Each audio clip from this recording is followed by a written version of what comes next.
You found the skeleton. How would you tell it's a dinosaur? You personally, how would you decide? Well, interesting question. I don't know. I'd have to do some research on that.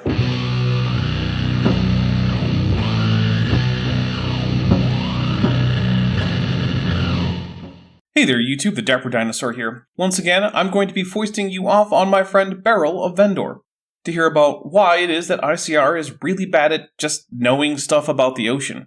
But before I do, please take a moment to like this video if you enjoy what I do. Also, please subscribe and turn on all notifications so you're always alerted when I have more content. Or at least you might be alerted sometimes, since YouTube sucks at notifications. Anyway, here's Beryl.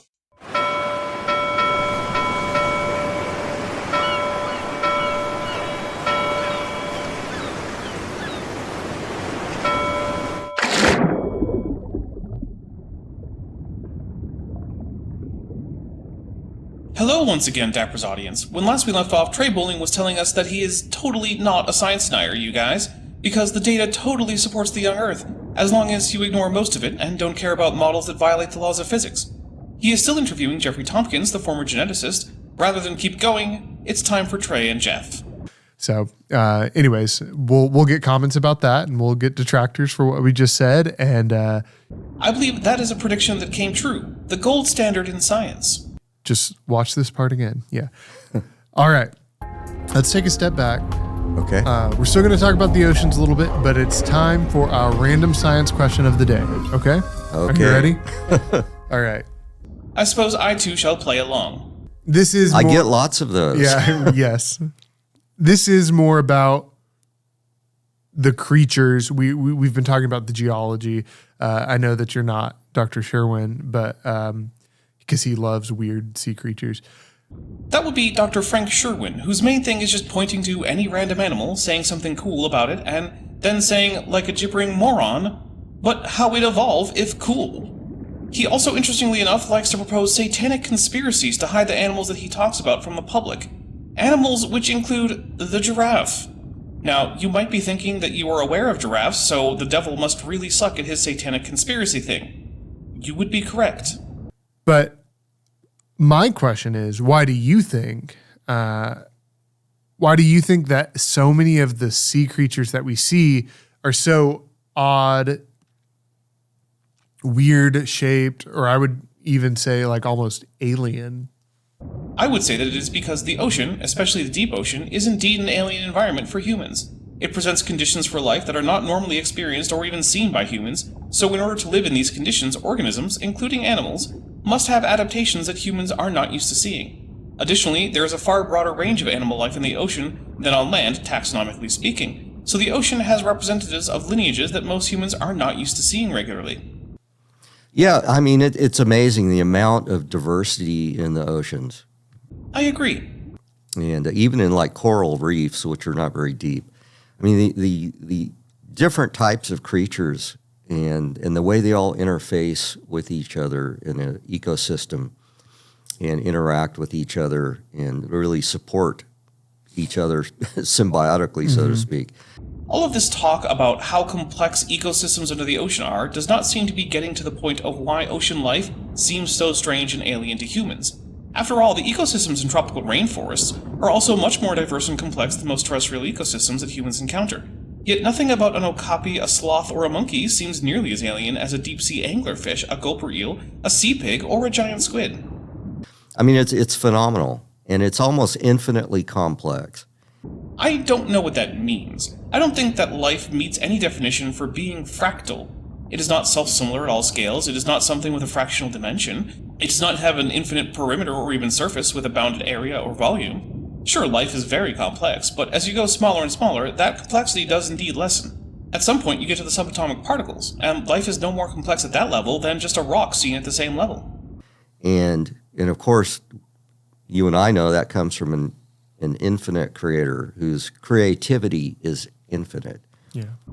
Even if that were true, it does not really explain why life in the ocean is so strange. Indeed, given the common refrain from evolution deniers that similar design indicates a single designer, it seems like life in the ocean is prima facie evidence of multiple designers, since it is hard to imagine a designer who routinely reuses designs, making both a tuna and a Humboldt squid. you know. And they keep discovering new things. That's what I think. Every time I see some strange creature that it's maybe in the shallow oceans or in a deep ocean trench, I'm just amazed at the creativity. It boggles the mind. That is still not an answer. Why is this creativity not also evident on land? Why are almost all land animals arthropods or vertebrates, with very few gastropods and nematodes tossed in for fun? Why is life on land not as diverse and anatomically varied as life in the ocean? How does the idea of a designer help us answer these questions? I can tell you that evolution answers these questions easily. The strangest is in part due to what I mentioned earlier, vastly different environments to anything found on land. As for the diversity, it is simply that the oceans are where all phyla of animals evolved, and many never became terrestrial, so the oceans have representatives of far more evolutionary lineages than the land does, including many that are very, very far removed from insects, arachnids, land snails, amniotes, and earthworms that humans are used to. And yes, I do know that there are small terrestrial lineages of many other animals like onychophorans, isopod crustaceans, planarians, etc. The fact is that those are groups that most humans would either miss entirely or just assume are part of another more familiar group, and that, by and large, the major players on land are far less diverse than those in the ocean. But to think about the design, how do you design a creature that can live in a deep ocean trench, 5,000 feet below the surface I mean, of pressure's the ocean? The pressures are incredible.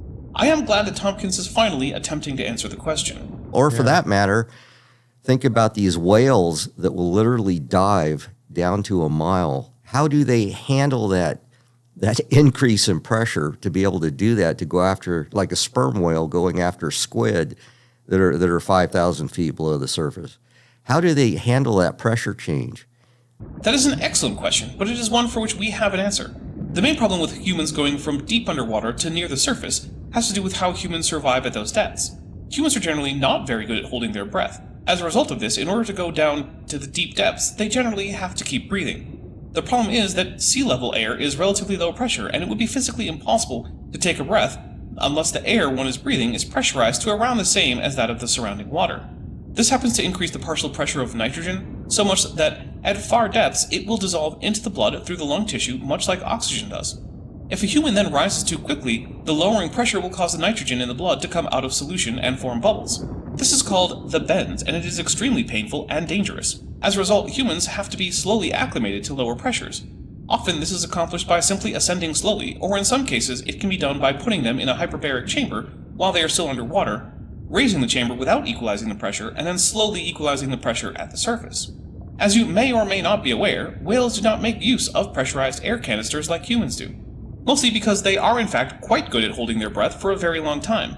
A sperm whale can hold its breath for up to 2 hours, although typically they do not dive that long. They also only ever breathe air at the surface, which means that as they dive, there is far less nitrogen that can dissolve into their blood in the first place. Further, they have chests that allow for the lungs to almost completely collapse, further reducing the chance of any nitrogen going into their bloodstreams. As a result of this, they do not have to worry about the bends, and can dive and ascend at rates that would be fatal for a land animal relying on pressurized air. This is also why human freedivers generally do not need to worry about the bends, even if they dive particularly deep, to a depth that would in a scuba diver make them susceptible to the bends. It also does help that their dives are shorter than those of scuba divers. Now, terrestrial mammals generally do not have chests that allow the lungs to mostly collapse, and so they are not good at diving in terms of survival at high pressure. But if Jeff wants to say that this is something that natural selection cannot act on, and therefore cannot evolve, or that it cannot evolve for some other reason, he's going to have to do it better than simply marvel that the ability exists. He will have to actually provide arguments for why it could not evolve. And then how do they find the squid down there in total dark? Echolocation. In fact, sperm whales are famously the loudest animals in the world, and it is their echolocation pulses that earn them this distinction. Their clicks come in at an amazing 230 plus decibels, which is about as loud as a Saturn V rocket taking off. Yes, it's the engineering behind these creatures is amazing. It points to an infinite creator. But the problem is that it only does that if you assume that that is how these creatures came to exist in the first place. Just begging the question does not help. Evolution has an explanation for this that seems to account for these organisms according to the people who spend their lives studying either marine biology or evolutionary biology or both. In order to counter that, one needs to do more than simply say, look at the trees, but substituting whales for trees. And who's infinitely creative, infinitely powerful. It's amazing. I agree, that is amazing, but I see no obvious link between something amazing and that thing needing an intelligent designer. I happen to think Niagara Falls are amazing, but even creationists agree that it is an erosional feature that was not specifically designed. And so every time I see some strange, unusual creature, I immediately think, wow, we serve such a big, infinite God. And we're just finite, humans. Our reasoning is very limited. There is no great surprise that Tomkins takes the opportunity of seeing unusual ocean life to affirm his biases to himself. But the fact that he does this is not evidence that his biases have led him to a correct conclusion about those organisms. And so when I look at the things that God has made out there in the oceans or even on the land or wherever, it's just phenomenal. It boggles the mind. Yeah. I can't, I can barely comprehend. I agree. Tomkins can barely comprehend it, but it definitely points me to the amazing God that we serve. I am not here to say that one should not have awe when encountering the wonders of nature, or even that cannot engender religious feelings, or that it should do so or should not. But one's subjective feelings of awe and gratitude towards a deity are not relevant in science. Science does not operate on vibes, even though humans often do. As you were mentioning that, I was actually just thinking, we are land-dwelling creatures. Speak for yourself, human. And we often say, we have a common designer. ICR may say that often. I am less sure about land creatures broadly. I rather doubt most of them say that. So, like, a common designer, a masterful engineer would know that those creatures living on land would need certain features, certain traits, right? Perhaps, but then the traits of land-dwelling organisms are quite diverse. Some have 2 legs, some 4, some 6, some 8. Some have no legs, some hundreds. Some breathe actively with lungs coming from the digestive tract. Some breathe through spiracles. Some breathe through diffusion across the skin. Some breathe through passive gas exchange in book lungs. Some have vertical jaws. Some have horizontal mandibles. Some have paired vertical chelicerae. Some have little more than an opening at one end. Some fly, some crawl, some walk, some slither. Do these many designs indicate many designers? While it does not seem particularly concordant with a single powerful designer, life on land does seem perfectly in line with the expectations of evolution. Because unlike a designer, evolution cannot simply take what works in one lineage, say, active breathing through lungs, and just put it in a relatively unrelated lineage. It has to come up with novel solutions to the same problem in every lineage that is presented with it. In this case, drawing oxygen from the air rather than the water. That is why there are so many different ways that terrestrial organisms breathe.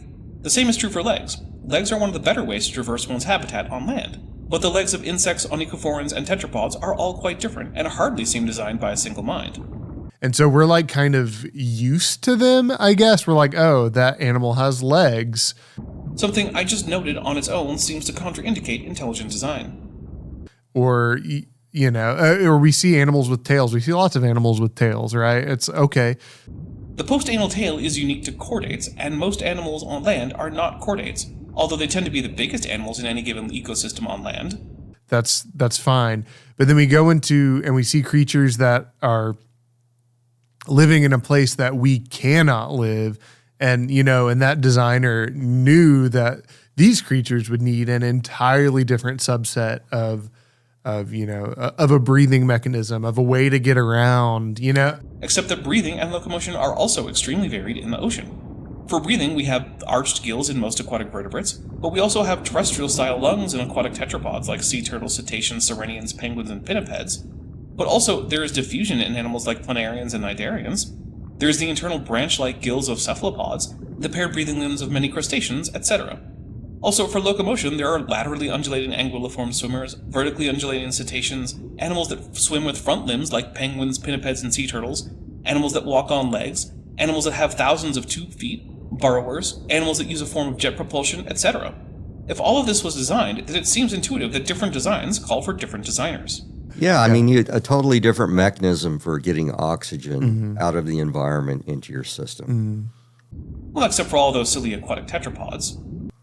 Because we need oxygen for just basic metabolism. Yeah. So, to some extent, but then sponges barely need oxygen. They too are animals. We breathe air, and we have these amazing systems for breathing air with our lungs and those kind of systems. And then you have creatures like amphibians that have even different types of systems. Right. Most amphibians have lungs that are not so different from human lungs. They just also supplement their respiration with diffusion of gas across their very permeable skin. That being said, some salamanders have lost their lungs and now rely solely on gills as larvae and on diffusion as adults. One of the reasons frogs are a popular subject of dissection for children is that they have essentially all the same organs as a human in about the same place as they would be in a human, including lungs. Or they can actually survive in air or water. That is not entirely correct. Some amphibians can breathe indefinitely underwater, but some cannot. More terrestrial species of frogs, such as those often called toads, need air as adults, and so they can drown. And then you have creatures in the ocean where they have gills and...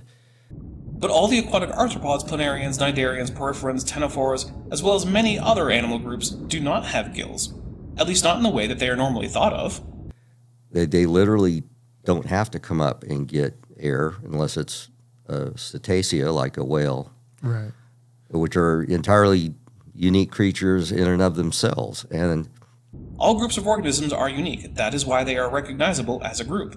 Humans are unique among apes. Apes are unique among primates. Primates are unique among mammals. Mammals are unique among tetrapods, and tetrapods are unique among vertebrates. But so it is for all levels of the tree of life. Indeed, the very branching nature of evolution ensures that all groups of organisms will be unique. So it's amazing. It really is. And these are very complex bioengineering challenges.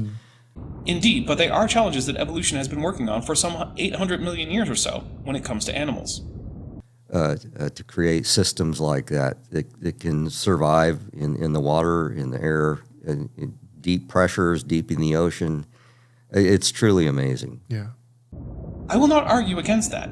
I agree that it is indeed amazing. But for me, that amazement makes me wonder about how these things came about.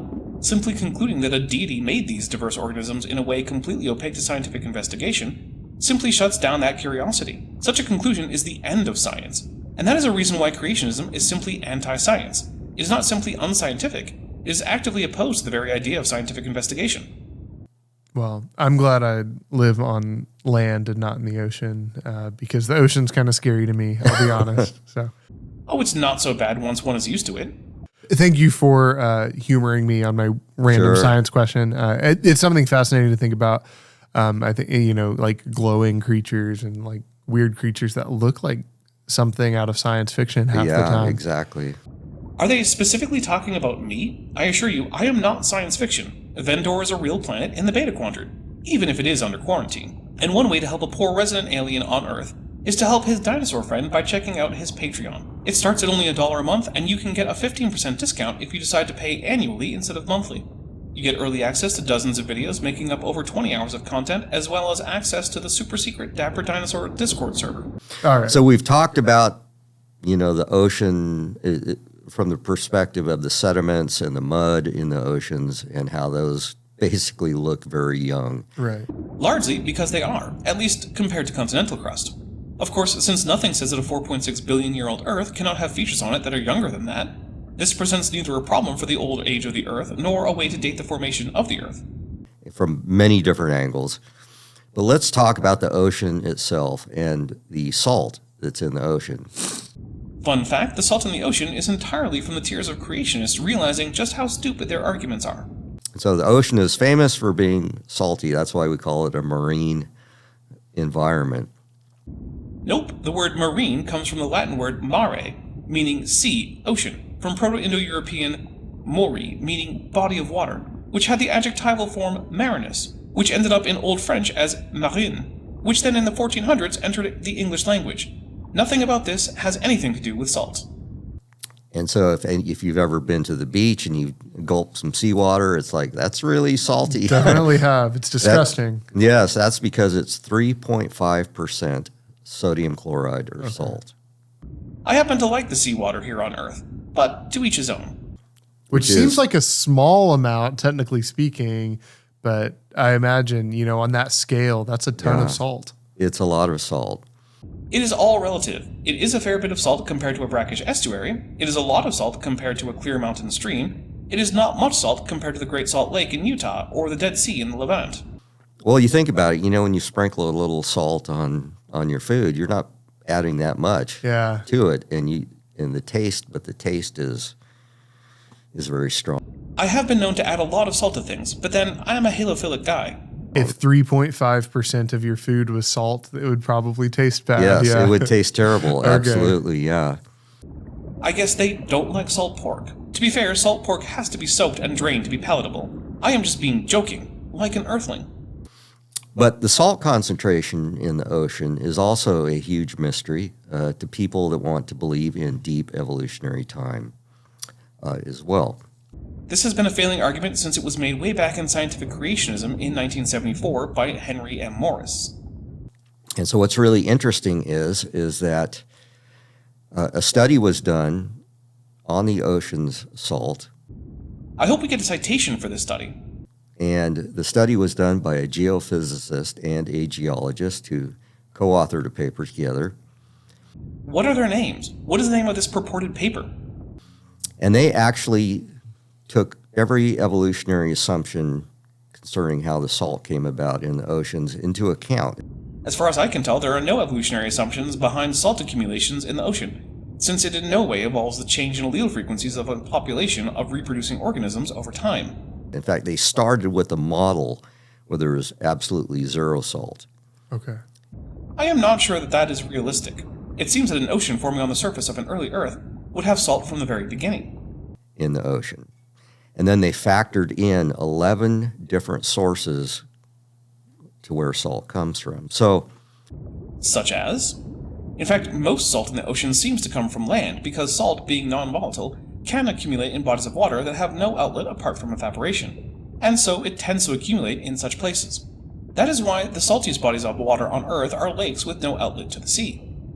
we know that salt in the ocean is actually increasing in concentration. It's not holding steady. Now, evolutionists like to claim this steady state model for the ocean salt. So they claim that the ocean is not only salt coming into the ocean, but salt's going out of the ocean. And it's maintaining this steady level. Well, in the long term, yes. And we can tell this from both the basic facts of the ocean as well as actual creationist data that they themselves have published. Let's take the accumulation rate of chemicals in the ocean from Henry Morris's Scientific Creationism. On page 154 of the 27th printing, there is an accumulation timetable of various chemicals, including sodium, magnesium, lead, and nickel. So the argument here has to be that the accumulation of non-volatiles in the ocean must be relatively constant over time, which is far from a reasonable assumption, but we will allow for it for now. Another assumption is that the ocean can have at least zero of any particular element dissolved in it. This seems very reasonable. A third assumption is that the ocean can start with an arbitrarily high amount of any given dissolved element. A fourth assumption is that these elements do not exit the ocean in any significant amounts. Given the rates at which the elements listed by Morris enter the ocean, you can simply measure the amount of these elements per unit volume in the ocean, multiply that by the total volume of the ocean, then divide that by the amount entering the ocean and get a time since the ocean would have had zero of that element. Morris has handily done this math for us.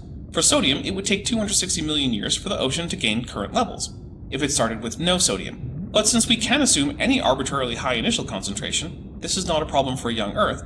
While since the assumption is that sodium cannot exit the ocean in significant quantities, it is a problem for a billions-of-year-old ocean. Silicon would accumulate in 8,000 years, well within the timeline for a young Earth, and even worse for an old Earth than sodium. But then we come to lead. Lead, according to Morris, has an accumulation time of 2,000 years, meaning that the oceans can't really be much older than the Common Era. But we know that, just according to the Bible, the oceans existed long before that. That means that according to the assumptions creationists used to even make this argument, the Earth is not 6,000 years old, but simply 2,000 years old. The whole of the Hebrew Scriptures take place before the creation of the oceans. Worse, though, is aluminum, which is not on the table, but is listed after it in the body of the text on page 154. It has an accumulation time of only 100 years. It is also an extremely common element on the surface of the Earth, so it cannot realistically have not been entering the ocean at any time when water emptied into the ocean, which it seems should have always happened. So according to the assumptions that make this a valid dating method, nothing much before the fascist takeover in Italy ever occurred, and all the historical evidence that it did is just you using your evolutionist worldview to imagine events like the fall of the Roman Empire, the American Revolutionary War, the French Revolution, etc. I think everyone can see a problem here. Clearly, at least one of the assumptions of this dating technique are invalid. While it is true that the assumption that various elements enter the sea at consistent rates is untrue, that is not sufficient to overcome this problem, as it is clear with aluminum. The assumption that must be false is ultimately that these elements do not leave the ocean in any significant quantity. And in fact, we do know that this is false. Subduction and evaporite formation remove many such elements from the ocean. The times in Morris's table and that Tomkins is referring to are average stay times for these elements, also called residency times. That is, on average, how long an atom or ion of these elements stays in the ocean after getting there in the first place. Now, this will not be in equilibrium in the short term, as the rates of evaporite formation, subduction, and erosion will all vary over time, but in the long run, they will tend to be in an approximately steady state. Once again, creationists jump at the chance to use a dating method in which they assume steady rates when we know that to be an invalid assumption, but this time it is even worse, since they ignore the very obviously logically necessary fact that the rate of accumulation is countered by another variable rate, that of the loss of these atoms and ions. Well, that's not true at all, because we know the ocean's salt level is slightly increasing year by year. Right now, but because that is contingent on the amount of erosion as well as other factors, we cannot extrapolate that indefinitely back in time to come up with an approximate salt level for the ocean at any time in the past, all the way back to 260 million years for sodium, according to Henry Morris. So where does the salt come from? Well, it comes from the same place, where the sediments come from that erode off the continents from wind and rain and water coming out of rivers pouring into the ocean. That's true. Because the soil on land has a lot of minerals in it, including a lot of salt. And so that's where we get this progressive increase in salt in the oceans. Okay. Well, we can actually look at the amount of salt that's in the ocean. And if we assume an evolutionary model where the oceans were just pure water, Which is not evolutionary, but also seems unreasonable. If the ocean formed on Earth, it would seem that it would always dissolve at least some chemicals from the rocks of the Earth.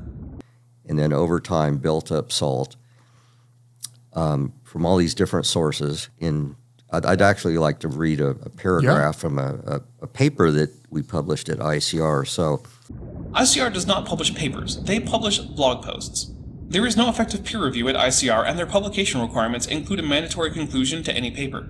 That is the opposite of what one does when one is publishing an actual scientific journal in which papers are printed. The Creation Research Quarterly is a blog with a print edition and highly specific formatting requirements. Nothing more. using assumptions and parameters that were most favorable to an old Earth evolutionary model, which is what they did to give the evolutionists all the chance in the world. All the chance in the world, exactly. That's well put. Are we not going to get a citation even for an ICR published paper? Am I going to have to simply search for an extended quotation in hopes that it brings up this paper? So far, it seems like it. They assumed no initial sodium and a minimum input and maximum output rates. A minimum input and maximum output rates. This paper seems to be The Sea's Missing Salt, a Dilemma for Evolutionists, published in 1990 by Stephen A. Austin and Russell Humphreys, and presented at the Second International Conference on Creationism, held in Pittsburgh, Pennsylvania from July 30th to August 4th, 1990. Inputs were calculated from 11 sources of sodium to seawater, including rivers, river sediments, atmospheric and volcanic dust, glaciers, groundwater, and hydrothermal vents. Yes, that confirms that I have the publication right. Those are all in their chart labeled Table 1, and there are 11 entries on that chart. They are rivers sea spray, rivers silicate weathering, rivers chloride solution, ocean floor sediments, glacial silicates, atmospheric and volcanic dust, marine coastal erosion, glacier ice, volcanic aerosols, groundwater continents, and hydrothermal vents. Outputs included 7 sinks of sodium from the ocean, such as sea spray, cation exchange, pore water, halite deposition, basalt alteration, and albite and zeolite formation. Yes, they did include that, and I think quoting their halite section may be informative. Quote, many have assumed that the major pathway for sodium ion removal from today's ocean is the deposition of the mineral halite. However, the major halite deposits accumulate currently from concentrated river waters on the continents, not from the ocean. Modern marine sedimentary deposits are nearly devoid of halite. Recent marine salt flats and coastal lagoons occur along the Persian Gulf, along the Gulf of California, and on the west coast of Australia, but they have very meager deposits of halite. When halite is deposited in marine salt flats and coastal lagoons, freshening of the brine water after deposition often redissolve the halites. Solution of halite in seawater occurs because seawater is very undersaturated in both sodium and chloride. In fact, seawater could contain 20 times its present concentration of sodium ions before deposition of halite would occur. Thus, modern sedimentary conditions seem to prevent large, permanent accumulations of halite in marine environments. The world inventory of modern marine halite deposits must be accumulating today at a rate of less than 1 × 10⁸ kilograms per year. Thus, the flux of sodium in modern marine halite deposits is, before, less than 4 × 10⁻⁷ kilograms per year. Today's oceanic output of sodium ions as halite is trivial when compared to the modern river input." End quote. What is the problem with this? Well, we know for a fact of huge salt deposits, which is basically what halite rock is. Rock salt found in the earth, which are in fact marine in origin. For example, the whole seafloor of the Mediterranean is essentially made of salt, because the sea itself has come and gone in the past, and when it went, it left behind that salt. That salt has not redissolved into the Mediterranean. That means that all that salt is gone from the ocean. Similarly, the pink salt of the Himalayas is from the ocean. That salt is gone from the ocean. Essentially, the claim comes down to the idea that since we currently see no large-scale marine halite formation, it has never happened. Yet these are the people who supposedly complain that real scientists are too uniformitarian in their outlook on geology. This would be hilarious if it were not being used to reduce the trust in science of their followers, which, as we have seen in the last few years, can lead to the deaths of not only those followers, but even those around them. Further, they also extrapolate current river-caused sodium accumulation into the indefinite past, even though their own source for the rate of such accumulation says that modern agricultural practice has approximately doubled the amount of sodium and chloride entering the oceans from rivers. Moreover, they also claim that seafloor vents are a net source of salt, when all published studies actually show them to be a net salt sink. Now, the guys that did this were geologists. Right. That is not true even by the loose standards of young Earth creationists. Russell Humphreys has a PhD in physics, not geology. Stephen Austin is a fraud of a geologist, as Dapper has documented many times on this channel. One was a regular, structural geologist. The other was a geophysicist. That is not a geologist, and most of Humphreys' work is on geomagnetism and cosmology.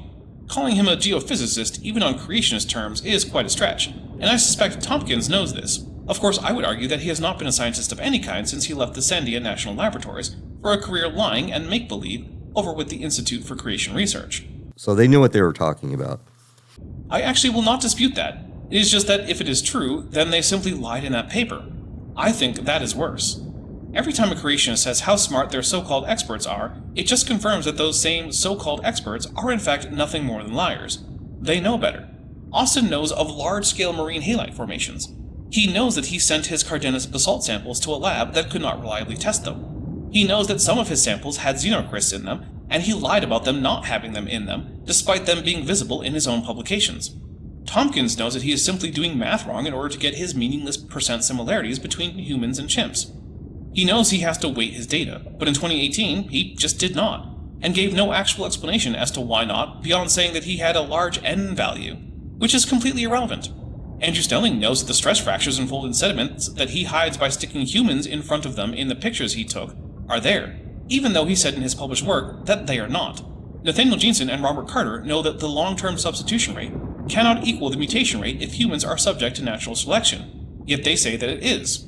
Timothy Clary knows that freshwater limestone is a real thing that forms, even though he pretends it is not when he tries to explain the Green River Formation. Jason Lyles knows that contrary to his predictions, the most distant galaxies do in fact show signs of being young, and yet he pretends that they do not, on the grounds that they do not exactly match previous predictions of galaxy formation. Georgia Purdom wrote in the New Answers book that evolution would predict dog-cat hybrids in the fossil record, even though she knows that the opposite is predicted by evolution.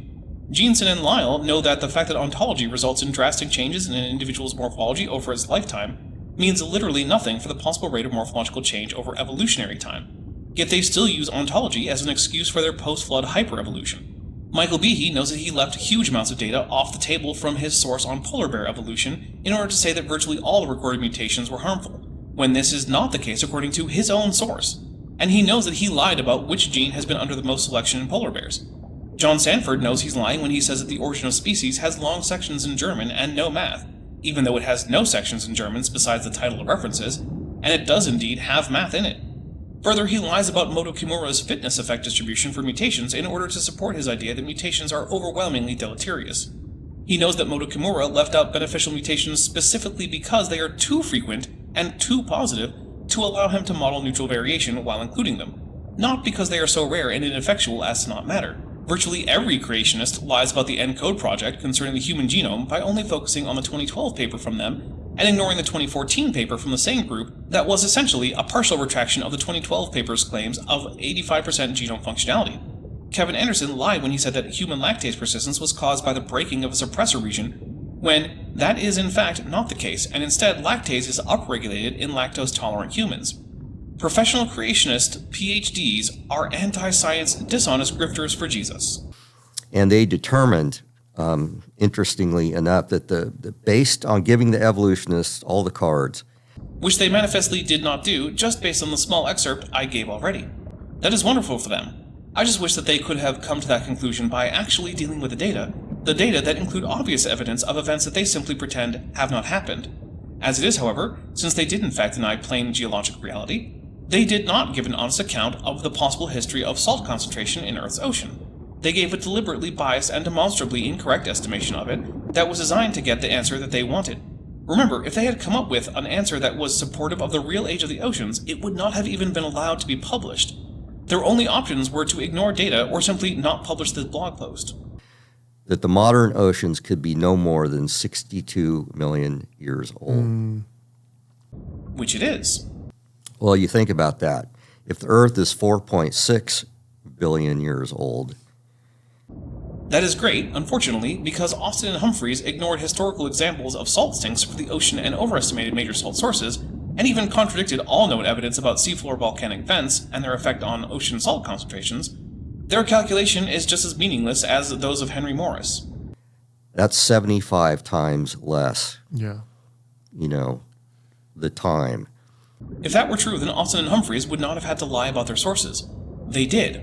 So they lied when they claimed to have given science all the cards. And so we obviously don't believe the Right. oceans are six, but we gave the evolutionists all the cards in these equations. Yes, their dishonestly constructed model, deliberately designed to give them the answer they wanted, gave them the answer they wanted. That is neither surprising nor relevant to the actual age of the rocks in the ocean. And it turns out that it totally failed their model. Right. Yes, it is, which remains a problem for young Earth. Because remember, it is not a dichotomy of 4.5 billion or 6,000 years. It could logically be neither. Well, and it's interesting because people will be like, well, 62 million years is still older than 6,000 years. Right, but that still does not help young Earth creationism at all. Another thing that does not help young Earth creationism any, but that would help Dapper, would be if you like this video and subscribe to the channel.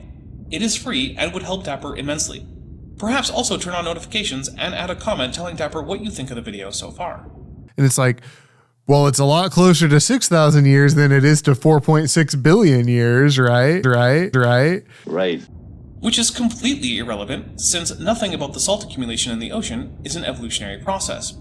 Well, we don't assume that stuff evolved. Oh, for sure. We assume that the globe, the Earth, All started the way the solar system, the universe was all created as one massive interconnected system. Yes.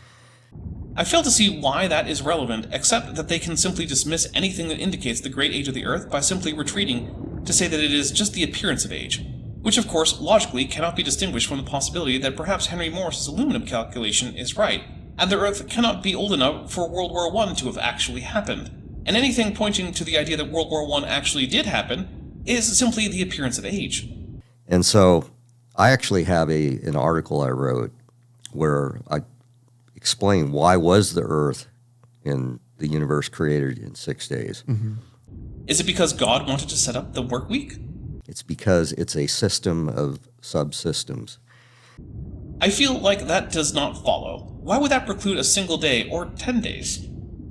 In other words, when you put a washing machine together, or you build a car, or anything that's complex, or a computer, you put it together piece by piece, but you do it in a very short period of time. Because what use is a half-built washing machine or a half-built car? Right. You can shoot a half-built car into space as a flex. It's useless. It won't even work. It won't function. Sure it will, just not as a mode of transportation.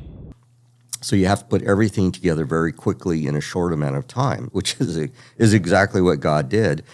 That does not follow. The fact that modern Earth contains many interacting systems, including biological systems, does not mean that it always had to be so complexly interacting. Such complexity can arise over time. The evidence indicates that it did indeed arise over time. This is just Tomkins' personal preference, not some logical necessity of rapid formation of the Earth in more or less the same state that it is now. And so we don't assume that the ocean started out with no Zero. salt. Right. I would not assume that either. Well, why is that? Because the ocean's full of creatures that are entirely adapted to a marine environment. I suppose that is relevant to the absurdly short timescales of young Earth creationism, although it raises major problems for the survival of aquatic organisms during the flood, which would cause severe salinity problems for organisms trying to survive under the floodwaters. And they need that, right? Right, just thousands of different kinds of creatures, fish and squid, and all kinds of very interesting creatures that are adapted to live in a salty environment. So we believe that all freshwater species would have died as the ocean water mixed into the freshwater, which also would have salted the whole Earth, making the entire planet barren. Even if we ignore the heat problem, it would have not just cooked the sea creatures, but entirely vaporized them. that the oceans were created salty in the beginning. Now, we also believe that the salt level has increased over time because we can see that happening in the oceans now. But we believe that the oceans were actually created salty. It turns out that assumption does not work for the young Earth creationists, but then neither does a freshwater ocean assumption work. It is almost as if there is no way to create a coherent flood model that is both physically possible and does not end in the extinction of all life. I would say that this indicates that the global flood as portrayed in Genesis simply did not occur as described. In fact, they were probably less salty before the flood because the flood would have really churned up a lot of minerals True. Okay. and salts and put them into the ocean. So, Making salinity a problem for both marine and freshwater organisms. I do not think that this is the way that Tomkins thinks it is. so the pre-flood oceans were probably less salty than what we see now. Plus, now we see salt slightly increasing every year as well. But Was the salt concentration steady before the flood? What mechanisms removed salt then that are allegedly no longer in operation today? There really is no flood model to speak of, just a collection of mutually incompatible assertions all designed to fix some problem post hoc, without any concerns as to how they connect to the other post hoc rationalizations used to support the flood. yeah, we don't believe in this evolutionary assumption that it was just initially just water and then salt. All pure fresh water. Right, Yeah. began to build up over time. I do not think that is anyone's assumption about the oceans. Okay. That So totally that makes sense. Yeah. So, but nevertheless, giving the evolutionists all the cards in the equations. Except for lying about accumulation rates, seafloor volcanism, halite formation. But yes, other than that, science gets all the cards. The oceans could not be more than 62 million years old. Yes, if you lie about the ocean, you can conclude that it can't be older than any arbitrary age. I could use those same arguments to conclude that the oceans can't be older than 100 years old. Henry Morris already fell into that trap, and was so colossally stupid that he did not even notice that he had done so. What is their answer to that? Do they have one? Is there a rescue argument there? Yes, it is called not lying about the data to pretend that they preclude an ancient ocean. When you do that, it turns out that there is no problem with an ocean that is some 3.8 billion years old. Well, the rescue argument is what I just told you, kind of the steady state salt model, which isn't even true. Well, it is not true in the short term, but over long periods, it more or less can be, especially when you do not ignore or lie about the ways that salt can leave the ocean. I doubt that over the course of a few centuries, at any time in Earth's history, the rate of salt accumulation and salt removal were in perfect balance for more than an instant. But over the course of the 3.8 billion years or so during which the Earth has had oceans, the two roughly equal out. Right. So really, all of these things that I'm mentioning that point to a young Earth, when you look at the oceans, whether the water itself or the sediments, neither of which actually point to a young Earth, and would not even if they only pointed to a young ocean. Because again, features on Earth can be younger than the Earth itself, the oceans included. Really, the evolutionists have no good stories to explain any of this stuff. Okay. Let us see. Volcanic vents pull salt out of the ocean. Halite deposition is infrequent, but can be extremely significant when it happens. And the paper Tomkins is referencing more or less doubles the historical rate at which salt enters the ocean from rivers. Taken together, that seems more than sufficient. I do not think Tomkins knows this, since this is clearly not his area of interest. But I cannot say the same about Austin and Humphreys. They did the research. They read the sources they misrepresented. They know better. They lied. And so it's just kind of avoided, you know. It's The Austin Humphreys blog post cites numerous real papers on the topic. If the topic were being avoided, then how did they find those papers to cite? They could not have found such papers. This is Tomkins coming at least very close to lying, since I presume that he has read the blog post he is referencing, but so far has not actually cited. And he knows that it cites papers on this very topic. it's one of those things where those phenomena in the natural world where it doesn't fit their model, so they don't really talk about it. Tomkins is here evincing a psychological phenomenon common in humans who know that they are in the wrong, but who do not wish to acknowledge that. It is called projection. Projection is when a human imputes to his or her critics, or opponents, the faults that he or she is uncomfortable with, in an effort to lower the burden of having a low opinion of oneself.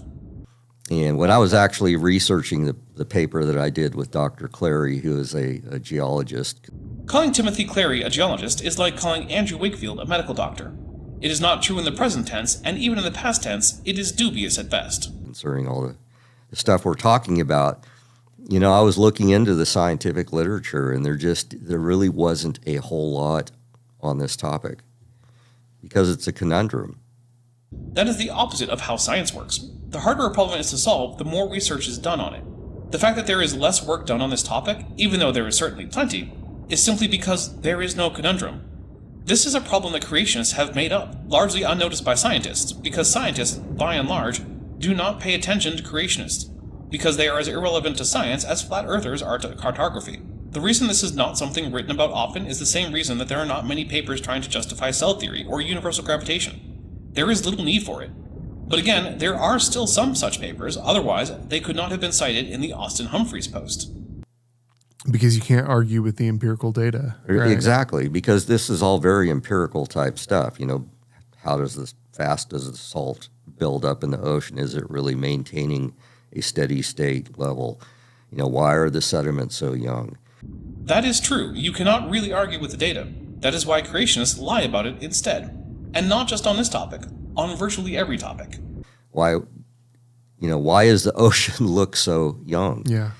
A combination of it being the part of the lithosphere that is destroyed most quickly and mechanisms that remove dissolved elements. And this is such a non-issue that most scientists would be baffled that the question is even being asked. To be fair, it is not often brought up even by young Earth creationists. I suspect that decades ago they noticed that this argument from Morris simply fails on its own terms and abandoned it. The Austin Humphreys blog post seems like a Hail Mary attempt to retrieve this now dead argument that has failed. And I suspect that this show came about because whoever was in charge of figuring out what the ICR show should discuss had run out of better ideas. Based on all this empirical data. That creationists had to lie about. Well, we have our answer. Yes, right? exactly. Yes. So to summarize, the flood occurred 4,500-ish years ago.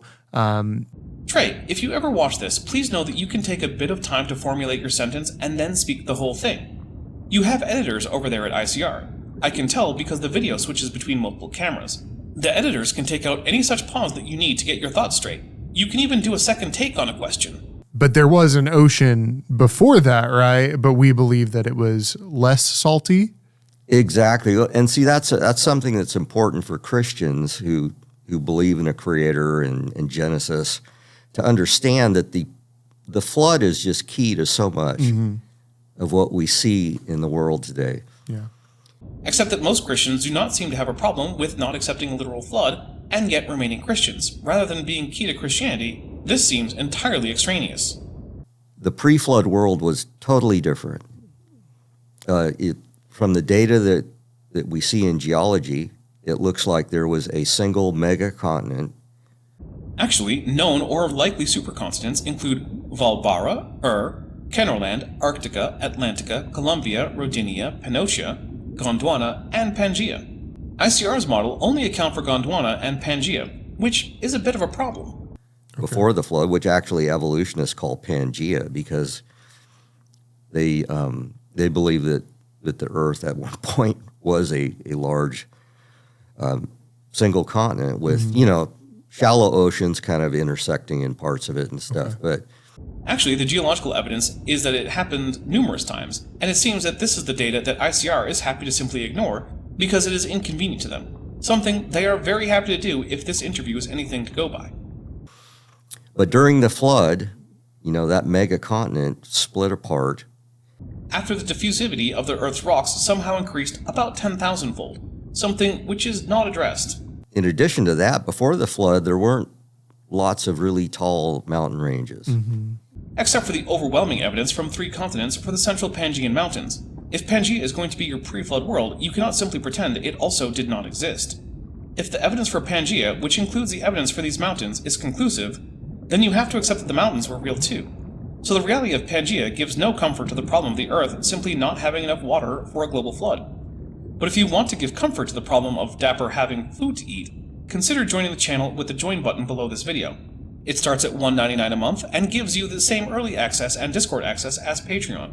Plus, you get to turn your name green in the live chats, get a very nice symbol next to your name to tell people about how long you have been a member, and you get access to special channel emojis for use in the comments and live chats. With these really intense peaks and so forth. There was high hills and valleys and that sort of thing, but... In fact, the central Pangaean Mountains were most likely far taller than the tallest mountains today, based on how extensive they were and how much folding is evident in their remains. Really, the mountain ranges that we see, like the Rocky Mountains and the Andes Mountains in South America, are very young sediments. They're largely composed of Tejas megasequence. No, they are not, because outside of North America, the Tejas Cratonic sequence does not occur, so those mountains cannot be part of it. Worldwide mega-sequences with the names of North American Cratonic sequences simply have not been shown to exist in the geology literature, and not because no one has tried. Geologists love to make long-distance correlations whenever they can. And as they were pushed up, they formed these very sharp, spectacular peaks that we now see. But the pre-flood world was not like what we see now.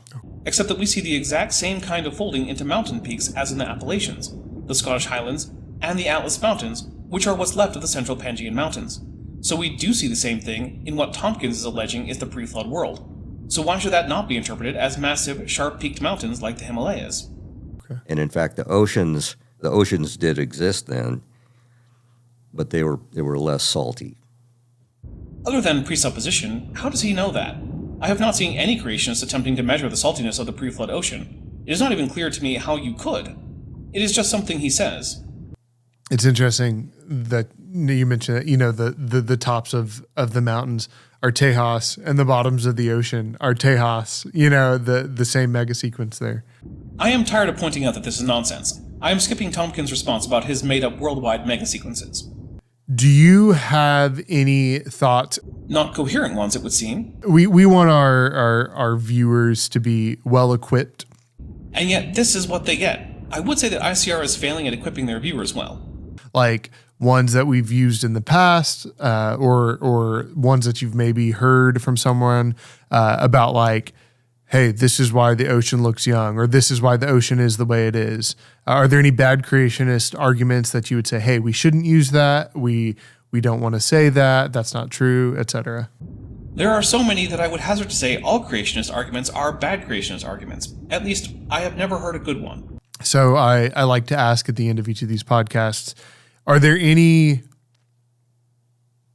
bad creationist arguments?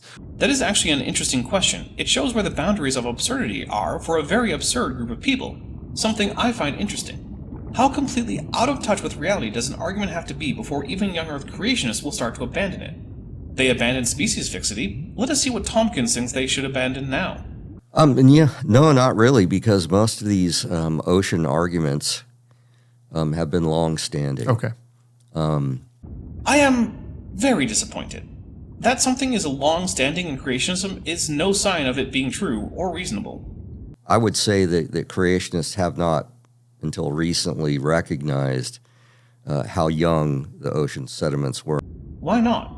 Real geology has been aware of the fact that sediment in the ocean is fairly young for a long time.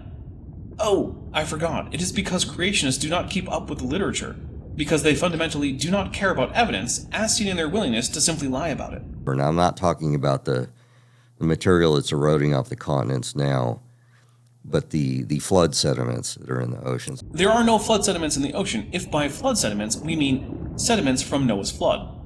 On the one hand, the vast majority of sediment both on land and in the sea cannot have come from a flood, and on the other hand, the flood model as proposed by ICR would mean that rather than leaving behind sediment, the flood would leave behind a ball of plasma and superheated gas, likely destroying the planet Alderaan style. That is not exactly what we see in the ocean.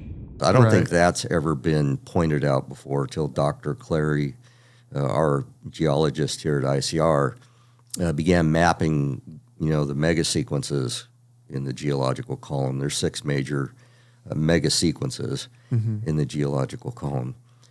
No, Timothy Clary did not discover these. He simply decided to take the already discovered cratonic sequences of North America and pretend that any similarly dated deposits around the world were part of the same thing, and then he renamed them megasequences. This has nothing to do with him doing research. It is a fundamentally dishonest game of hide the ball that he is playing with his co-religionists. That the people like in the petroleum industry use, which tend to be more informative than these evolutionary, based units in the Right. column. So Except that the petroleum industry only uses cratonic sequences in North America, and on every continent they use basin modeling, which relies heavily on radiometric dating and stratigraphic dating to see how old rocks are to know which rocks plausibly could be overburdened for economically significant oil deposits. Every time you or Tomkins fills up a gas tank, the ancient age of the Earth is directly confirmed. yeah, I don't think anyone has ever pointed that out before or really considered that from the creationist community. Pointed what out? That oil exploration finds success by accepting the great age of the Earth, unlike the biblical oil company Zion Oil and Gas, which went bankrupt and still hasn't managed to turn a profit, and only exists because Christian Zionists pump money into it for no return? To my knowledge, it is true that no creationist has pointed that out.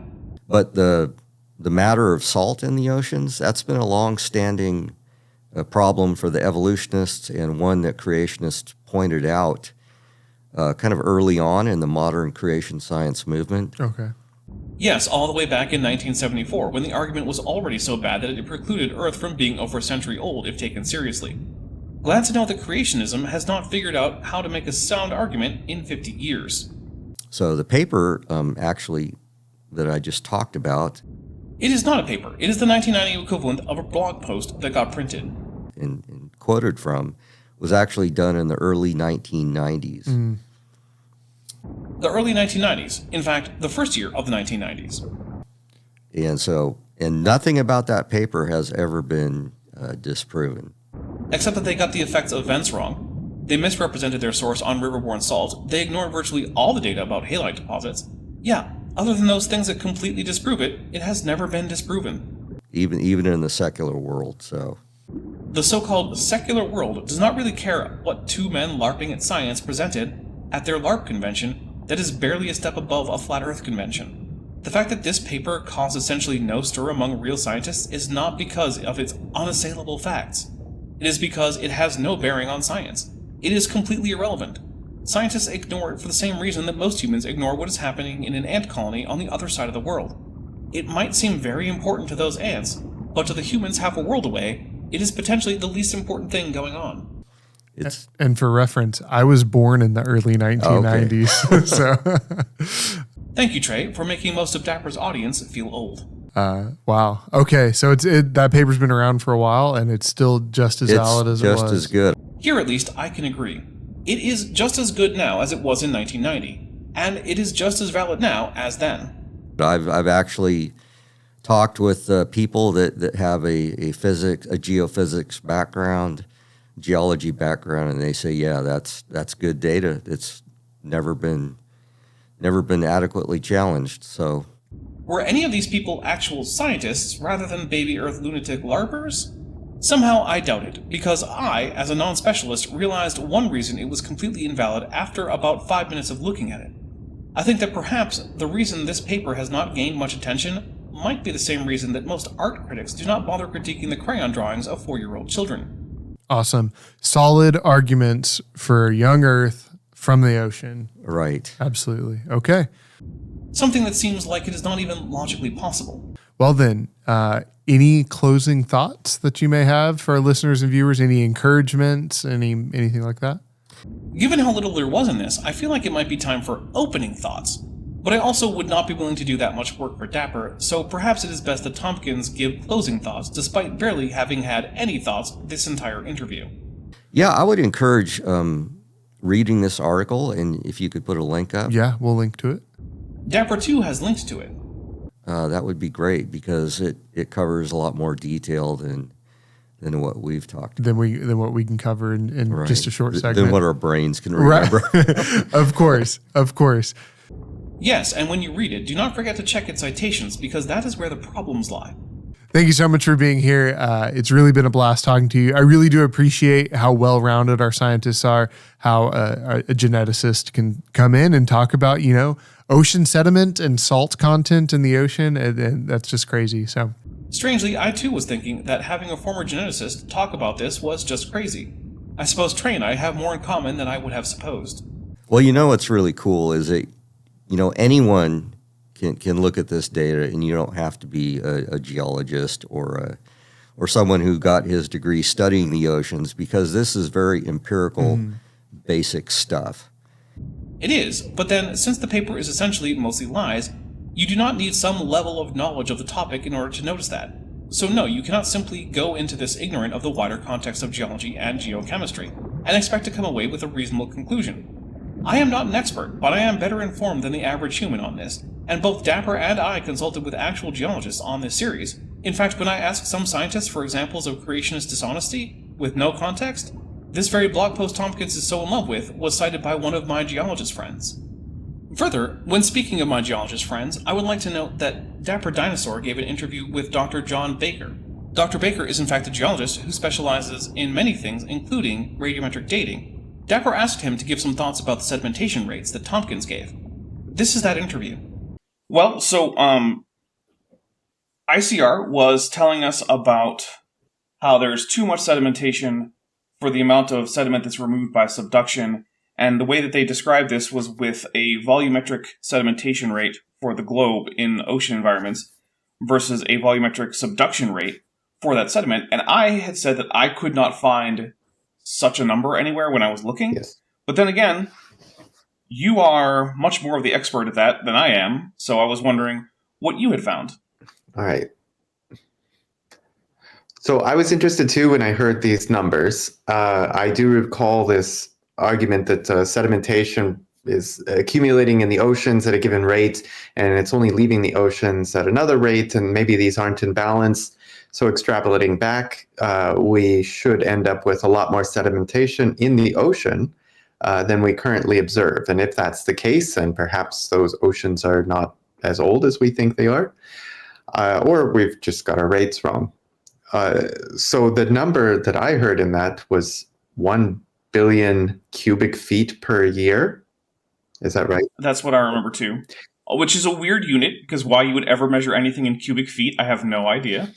So 1 billion cubic feet per year. It took me a bit to find some estimates. A lot of this work was done in the 1980s, following up from the big survey geochemically of Earth sediments, a mass inventory, of all the different types of sediments and different types of rocks, and all the elements that they contain. A lot of that work was done in the 1970s, running through the 80s, including some of this mass balance work, where we tried to estimate things like how much sedimentation went into the oceans per year over long periods of time, and how fast the plates had been moving, and how fast uplift had been happening. So that's where you'll find most of these papers, and that's why they're not readily available sometimes. So I found a number of reviews that did look at trying to estimate the rates of sedimentation and of subduction. And the short version of this is that that billion cubic feet of sediments that he says was actually being subducted from the ocean. So it's removed from the ocean. Turns out that it's quite a bit more than that, more like 20 trillion cubic feet. Once it turns out to be that's a lot. Yeah, one times 10 to the 15th grams per year. Yes. So if you convert, that's a whole lot more than the one free order of magnitude that I give creationists. Because since they're usually off by 7 or 8 orders of magnitude, I like to give them a leeway of one free one. Yeah. So this is pretty far off, I must say. The amount of sediment reaching the ocean trenches and actually being subducted from them is it's much, much higher. So yeah, if you do the conversions and you have to make some assumption about the density and the porosity of that mud, but there are reasonable constraints on that, and we find that it's close to 20 trillion cubic feet per year. So that is a lot, and it's a lot more than they suggested was actually leaving the ocean. In the video, they said that there was an imbalance between how much sedimentation was going on in the ocean versus how much was being subducted, such that there was more sedimentation and less subduction, and then if you carry that into the past, we would get a sediment-free ocean in a very short amount of time. Therefore, for some reason, that indicates that the ocean is young, which just the basic logic doesn't seem to make sense. But yeah, is that actually accurate, that there's that imbalance? So it's a good question. The answer is yes and no. Yes, if you look at certain timescales, quite often throughout geological history, there is an imbalance between sedimentation and the removal or subduction of sediments. And we would expect that to be the case because these two things... Right. Why would they be tightly coupled? Right. I mean, these things don't need to be in balance like from 1 year to the next, even from 1 million years to the next million years.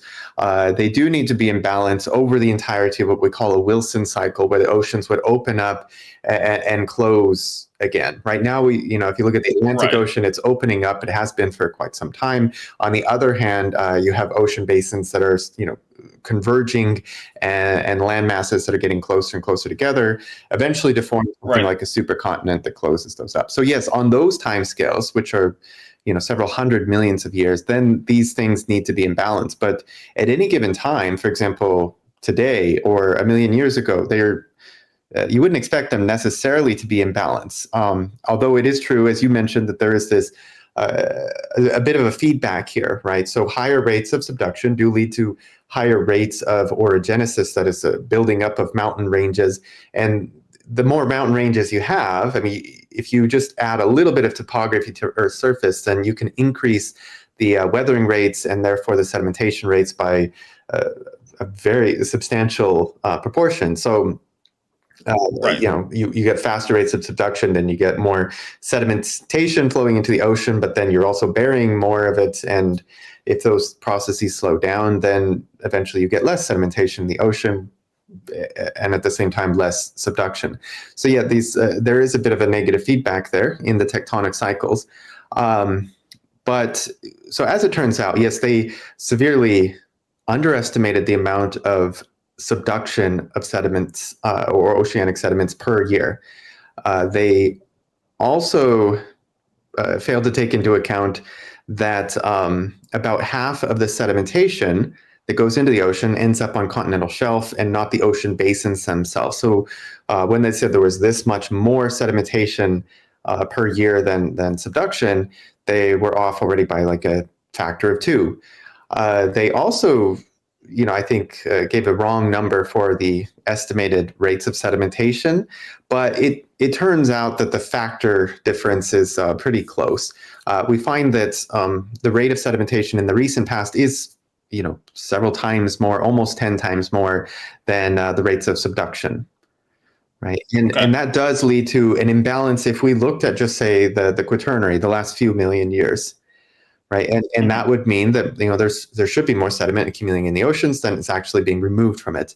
And if we extrapolated that back, just constant rates back in the past, then yes, we would probably find out that there's not enough sediment in the ocean, not enough mud at the bottom there to explain the assumed age of the inferred age of the ocean.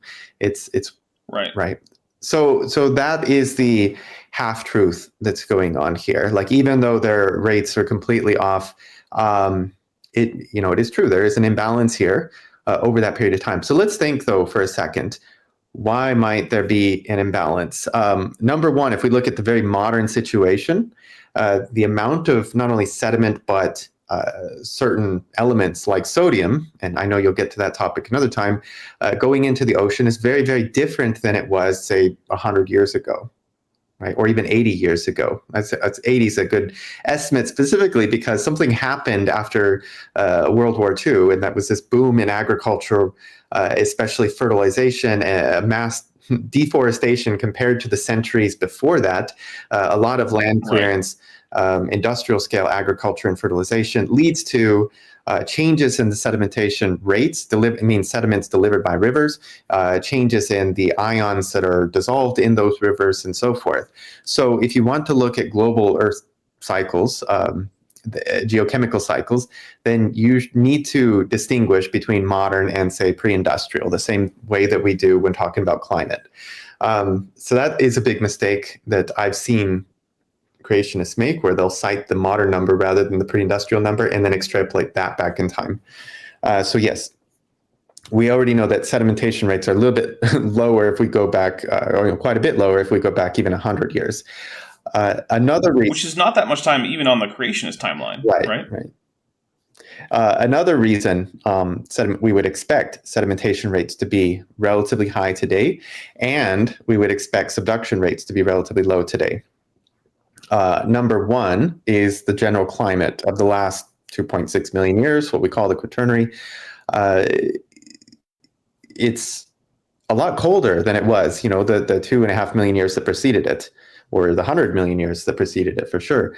It's much colder because we entered into an expanded ice house climate, right, where you have extensive continental ice sheets, not only in Antarctica. Those show up around 34 million years ago, but in the last 5 million years, you get those continental ice sheets in the northern hemisphere as well, and particularly in the last 2 to 2.5 million years, they expand, much larger. So when you have this advancing glaciation and retreating these ice sheets that grow out all the way to the northern United States, in the Americas, and down sometimes into central Russia, into central Europe.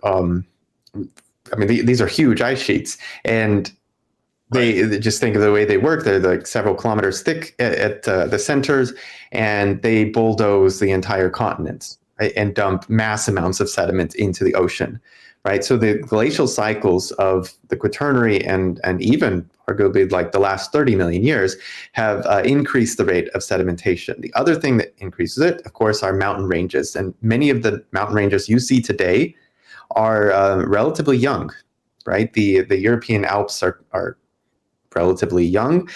Much of the Rocky Mountains, especially the Himalayas, there are at least half dozen more extensive mountain ranges that exist now that didn't exist, or certainly weren't as extensive as they were 50 million years ago, or especially 100 million years ago, right? So most of this uplift happened in the Cenozoic, or especially at the end of the Cenozoic, right? And that orogenesis actually slows down, or corresponds to a slowdown in mid-ocean ridge spreading, right, which is part of this global tectonic cycle. So rates of subduction prior to that were much, much higher, and rates of sedimentation were much lower, right? So those things were closer to balance. As you get into the Cenozoic, especially to the end of it, like today, now there's a much greater imbalance. So just with a very basic knowledge of how geology works and geological history, we should see that it's quite inappropriate to try and extrapolate these things back. Even a century ago, it would be highly inappropriate to extrapolate this back 20,000 years ago, because then we get to the glacial maximum, and then they're completely different than they are today, or in the Middle Ages, right? So these things change by several factors over tens of thousands of years, and certainly over these multi-million year timescales, right? And it seems like it's a theme with creationism. They love to extrapolate things that we know cannot be extrapolated infinitely into the past. Right.